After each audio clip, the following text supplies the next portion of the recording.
Hi friends, welcome to my channel. இன்னைக்கு நம்ம பார்க்க போறது வந்து ஒரு ஹெல்த்தியான பிரேக்ஃபாஸ்ட். இது வந்து ஒரு ஹெல்த்தியான மில்க் ஷேக். அதுக்கு வந்து ஒரு பவுல்ல ஒரு 4 ல இருந்து 5 வரை பாதாம் பருப்பு சேர்த்துக்கிறேன். 3 பேரிச்சம்பழம் சேர்த்துக்கிறேன். கொஞ்சோன்னு இந்த உலர்ந்த திராட்சை கிஸ்மிஸ் பழம் இருக்கும்ல அதை சேர்த்துக்கிறேன். 1 டேபிள் ஸ்பூன் அளவுக்கு இந்த கருப்பு திராட்சை, இது ரொம்ப நல்லது. இது 1 டேபிள் ஸ்பூன் சேர்த்துக்கிறேன்.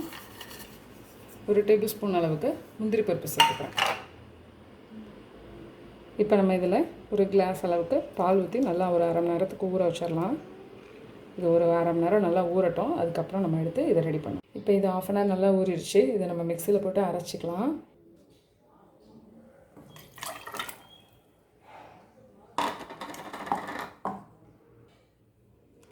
இதோட ஒரு 2 டேபிள் ஸ்பூன் அளவுக்கு நாட்டு சர்க்கரை சேர்த்துக்கோங்க. அப்படி இல்லைன்னா நீங்கள் வெல்லம் கூட சேர்த்துக்கலாம். ஜீனி சேர்க்காமல் இந்த மாதிரி சேர்த்துக்கலாம். இதை நல்லா பால் ஊற்றி அரைச்சி எடுத்துகிட்டு வந்துக்கலாம். இப்போ நம்ம அரைச்சி ரெடி பண்ணியாச்சு. நல்லா பால் ஊற்றி அரைச்சிருக்கேன். இதை வந்து இப்போ நம்ம எடுத்து சர்வ் பண்ணலாம்.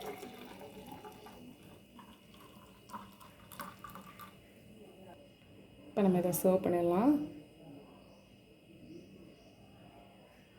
இதில் வந்து இந்த மாதிரி நட்ஸ் வந்து கட் பண்ணி வச்சுருக்கேன். நம்ம வந்து இப்படி மேலே பார்த்து வைக்கலாம்.